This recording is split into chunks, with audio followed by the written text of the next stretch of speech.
Genesis chapter 37. So Jacob settled again in the land of Canaan, where his father had lived as a foreigner. This is the account of Jacob and his family. When Joseph was 17 years old, he often tended his father's flocks. He worked for his half-brothers, the sons of his father's wives Bilhah and Zilpah. But Joseph reported to his father some of the bad things his brothers were doing. Jacob loved Joseph more than any of his other children because Joseph had been born to him in his old age. So one day Jacob had a special gift made for Joseph, a beautiful robe. But his brothers hated Joseph because their father loved him more than the rest of them. They couldn't say a kind word to him. One night Joseph had a dream, and when he told his brothers about it, they hated him more than ever. "Listen to this dream," he said. "We were out in the field tying up bundles of grain. Suddenly my bundle stood up, and your bundles all gathered around and bowed low before mine." His brothers responded, "So you think you will be our king, do you? Do you actually think you will reign over us?" And they hated him all the more because of his dreams and the way he talked about them. Soon Joseph had another dream, and again he told his brothers about it. "Listen, I have had another dream," he said. "The sun, moon, and 11 stars bowed low before me." This time he told the dream to his father as well as to his brothers, but his father scolded him. "What kind of dream is that?" he asked. "Will your mother and I and your brothers actually come and bow to the ground before you?" But while his brothers were jealous of Joseph, his father wondered what the dreams meant.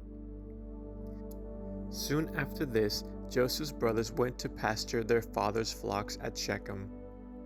When they had gone for some time, Jacob said to Joseph, "Your brothers are pasturing the sheep at Shechem.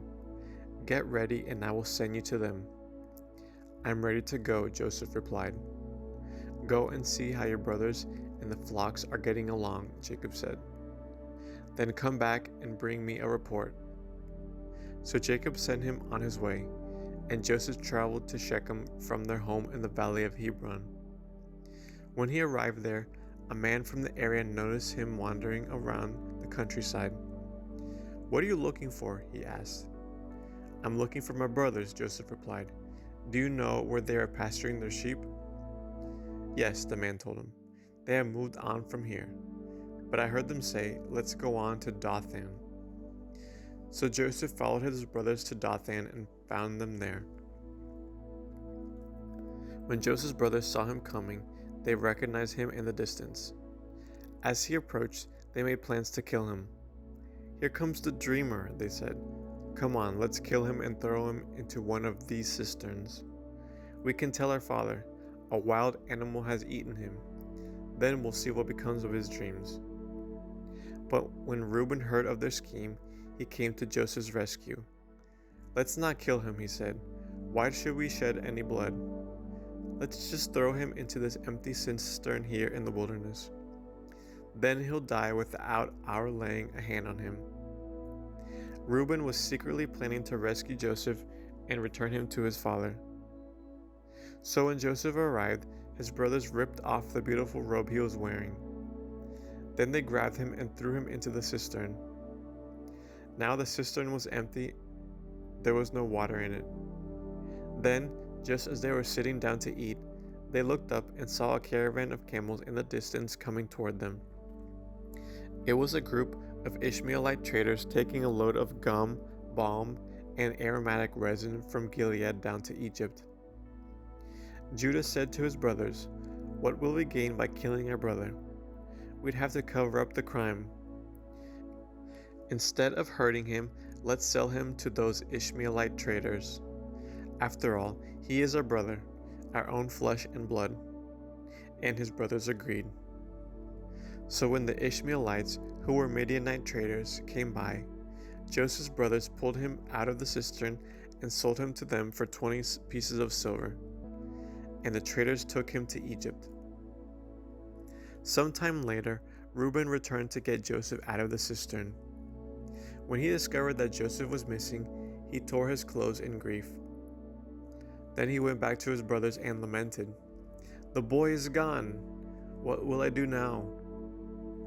Then the brothers killed a young goat and dipped Joseph's robe in its blood. They sent the beautiful robe to their father with this message: "Look at what we found. Doesn't this robe belong to your son?" Their father recognized it immediately. "Yes," he said, "it is my son's robe. A wild animal must have eaten him. Joseph has clearly been torn to pieces." Then Jacob tore his clothes and dressed himself in burlap. He mourned deeply for his son for a long time. His family all tried to comfort him, but he refused to be comforted. "I will go to my grave mourning for my son," he said, and then he would weep. Meanwhile, the Midianite traders arrived in Egypt, where they sold Joseph to Potiphar, an officer of Pharaoh, the king of Egypt.